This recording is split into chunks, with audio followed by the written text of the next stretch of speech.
गाड़ी को फौरन किसी गटर के ढक्कन पर खड़ा करो, इसमें बम लगाया जा चुका है। Yes sir.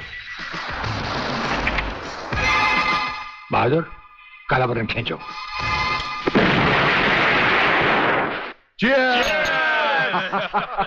पियो, हाँ जी भर कर पी लो।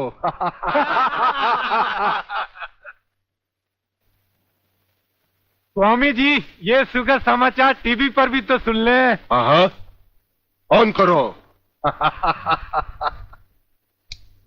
सदन के दोनों पक्षों ने इस हत्याकांड की तीव्र आलोचना की। इस हत्याकांड के षड्यंत्र के बारे में हमारी विशेष संवाददाता मोना अलवी की एक रिपोर्ट। आज दोपहर ब्रिगेडियर सूर्यदेव सिंह अपने विशेष दस्ते के साथ भोजन के लिए रवाना हुए। अचानक उन्हें अपनी कार में सिग्नल सुनाई दिया, जो कार में बॉम्ब रखे जाने का संकेत देता है। सूर्यदेव सिंह ने अपनी गाड़ी एक गटर के ढक्कन पर रुकवाई और अपने विशेष दस्ते के ब्लैक कमांडो से ये काला बटन खींचने को कहा। इससे गाड़ी के नीचे का हिस्सा साइड में खिसक गया और धमाके से पहले ही ब्रिगेडियर सूर्यदेव सिंह अपने आदमियों के साथ ही भूमिगत हो गए। तो इस तरह उन्होंने अपनी समझदारी और बहादुरी से अपनी और अपने आदमियों की जान बचाई। तो आइए आज हम ब्रिगेडियर सूर्यदेव सिंह से आपका साक्षात्कार कराएंगे।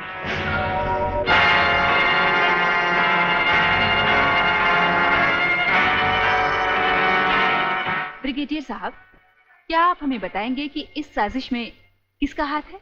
हाँ, हाथ होता तो कभी का काट चुके होते हम। ब्रिगेडियर साहब, आप हमारे दर्शकों को बताएंगे कि इन देशद्रोहियों ने आप पर हमला क्यों किया? जाहिर है कि हमें जीवन दान देने के लिए नहीं, हमारी जबान भी हमारी गोली की तरह दुश्मनों से सीधे बात करती है, टीवी पर नहीं।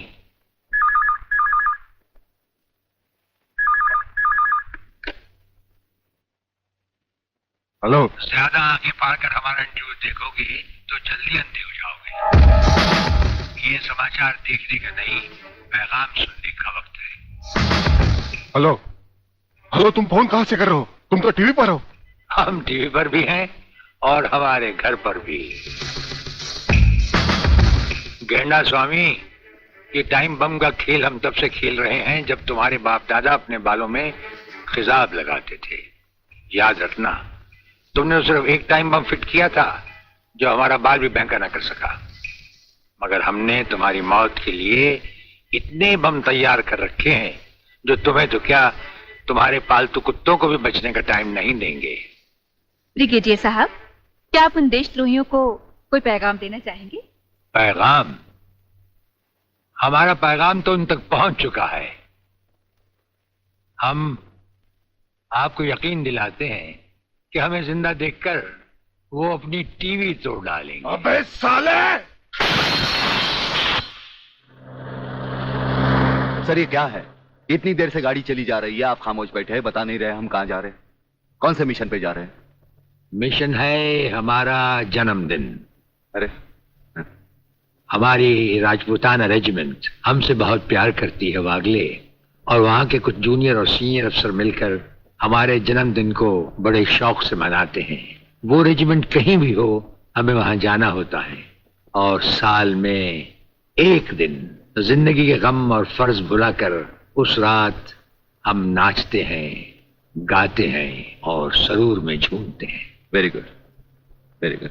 लेकिन सर, मैंने आज तक इस बला को मुंह से नहीं लगाया। हाँ वागले, लेकिन आज हमारे साथ पहली बार तुम इस बला को मुंह से लगाओगे और चूमोगे भी, और फिर हमारे साथ गाओगे, नाचोगे। सर, नाचने गाने की बात तो ठीक है, लेकिन कहीं मैं पी के लुढ़क गया तो? अरे वागले, ये कंधे किस लिए हैं? अरे, तू काय को उछल रही है? आ गया रे। अरे, जब किधर? दर्जी सीने को भूल गया क्या? है। हाँ, आहिस्ता आहिस्ता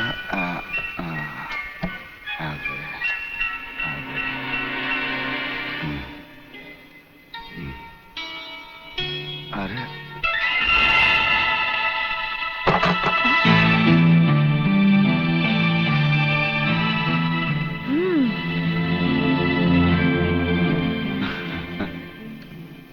हंस क्या रहे हो? ये कोई घर आने का वक्त है? वो क्या बात है कि शांति, मैं तुम्हारी कोई भी बात सुनना नहीं चाहती। भूल गए? आज तुमने कहा था कि घर से खाना बना कर लाना, हम लोग साथ में खाना खाएंगे, और आ रहे हो अब? वो बात अपने जानिए ना, जानिए। ये क्या? तुमने दारू पी रखी है? तुम दारू भी पीते हो? वो बात ये है कि शांति, अरे तेरे झुमके कितने मोटे। खबरदार अगर मुझे छुआ तो। मैं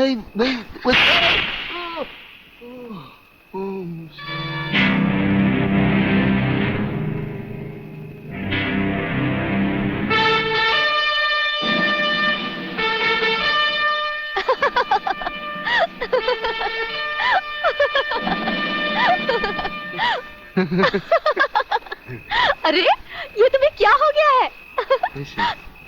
ऐसा नीला, अरे नीला ब्लाउज। ये क्या कर रहे हो?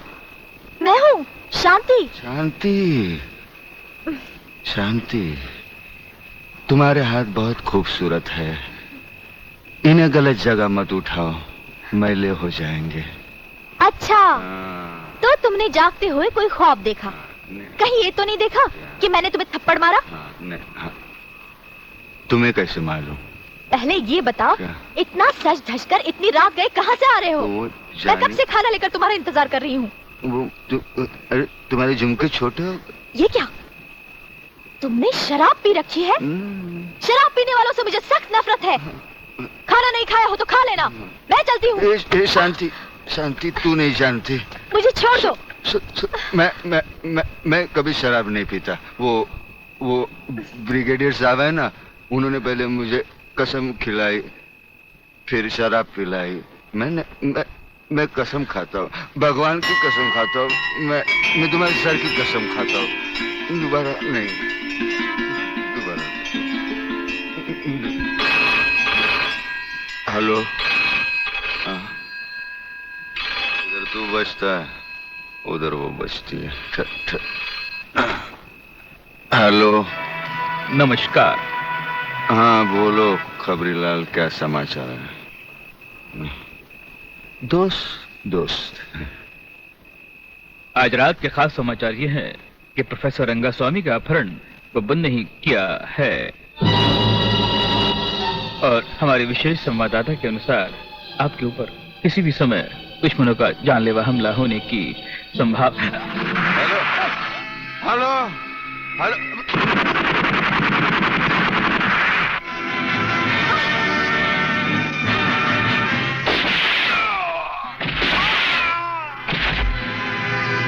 पांडु पांडु समझा क्या? मराठा है भाई।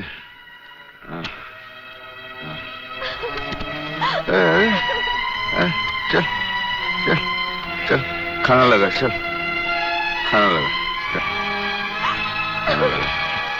गुदगुदी होते।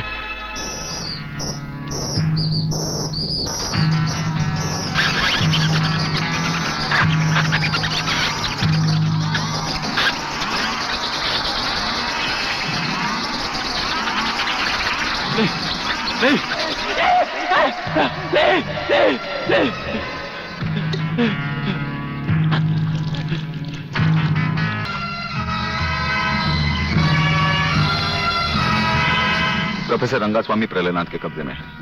आखिर बबन ने मुंह खोल दिया। 1 मिनट सर। सर, दिल्ली से होम मिनिस्टर चौधरी आपसे बात करना चाहते हैं, हॉटलाइन पर। बात कीजिए सर। नमस्कार मंत्री साहब। नमस्कार। देखिए, कल एयर फ्रांस की फ्लाइट से प्रोफेसर खुराना फ्रांस से पहुंच रहे हैं। आपने उन्हें देखा भी है और उन्हें अच्छी तरह से जानते भी हैं। दुश्मन की नजर भी उन पर होगी, इसीलिए उन्हें एयरपोर्ट से रिसर्च सेंटर तक पहुंचाने की जिम्मेदारी मैं आपको सौंप रहा हूं। ये एक बहुत ही कॉन्फिडेंशियल मामला है। कॉन्फिडेंशियल मामला तो मैं जान चुका हूं। ब्रिगेडियर, अब देखना प्रोफेसर खुराना कहां पहुंचता है। मगर प्रलयनाथ, ये नामुमकिन है। मंत्री होने के नाते तुम्हारे लिए यह काम बहुत आसान है जीवनलाल। तुम एयरपोर्ट के किसी भी हिस्से से ब्रिगेडियर की आंखों में धूल झोंककर उसे उठा सकते हो। मगर मैं तो प्रोफेसर को जानता तक नहीं और नहीं उसे देखा है। उसकी फिक्र तुम मत करो, मैंने बॉब को खबर कर दी है। हमारा विदेशी एजेंट फ्रांस से ही प्रोफेसर खुराना का पीछा साए की तरह करेगा और वही तुम्हें एयरपोर्ट पर प्रोफेसर खुराना को तुम्हारे हवाले करेगा। राधा, जब तक मैं तुम्हें दूसरे आदमी तक नहीं पहुंचा देता, यूं ही खामोशी से चलते रहना। एक लफ्ज भी बाहर निकाला तो साइलेंसर लगे रिवॉल्वर से कब गोली निकलकर तुम्हारे अंदर दाखिल हो जाएगी किसी को पता भी नहीं चलेगा। मुफ्त।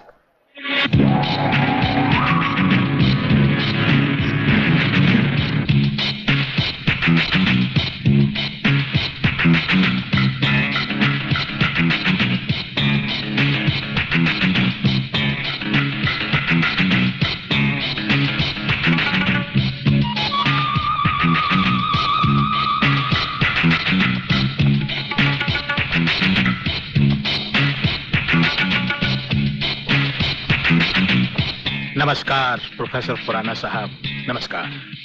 मेरा नाम जीवनलाल टंडेल है। मैं इस राज्य का मंत्री हूं। आपका स्वागत करने आया हूं।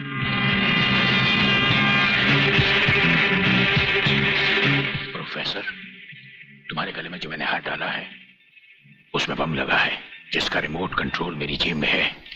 जरा भी होशियारी दिखाई तो तुम्हारे चीथड़े उड़ जाएंगे, समझे? खामोशी से मेरे साथ चलो, चलो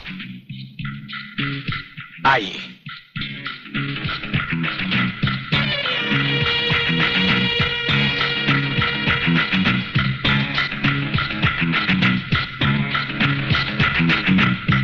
welcome professor Khurana, welcome to India. वाह जीवनलाल वाह, आज तुमने तो कमाल कर दिया। प्रोफेसर खुराना वो ब्रिगेडियर तो बेचारा एयरपोर्ट पर हाथ मलता ही रह गया और प्रोफेसर हमारे जाल में कबूतर की तरह फंस गया। ब्रिगेडियर शायद यह नहीं जानता कि प्रलयनाथ ऐसा शिकारी है जिसके हाथ से कभी कोई शिकार नहीं बचता।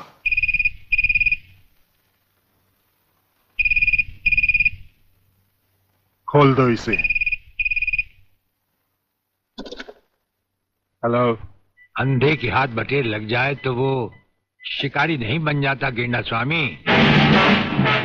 जिसे तुम प्रोफेसर खुराना समझे बैठे हो वो दरअसल तुम्हारा अपना ही एजेंट है जो फ्रांस से प्रोफेसर खुराना का साई की तरह पीछा करता आ रहा है, समझे? प्रोफेसर तो वहां पहुंच चुके जहां उन्हें जाना था। मुझे माफ कर देना प्रलयनाथ जी, मैं प्रोफेसर खुराना नहीं, आप ही का एजेंट हूं। मगर हवाई जहाज में ही ब्रिगेडियर के कमांडो ने मुझे मजबूर कर दिया। प्रोफेसर ने गन पॉइंट पर मुझे जीवनलाल तक पहुंचाया। मैंने वहां भी कहना चाहा, लेकिन इन्होंने बम वाला हार मेरे गले में डाल दिया। मैं कुछ कहता तो वहीं जान से मारा जाता।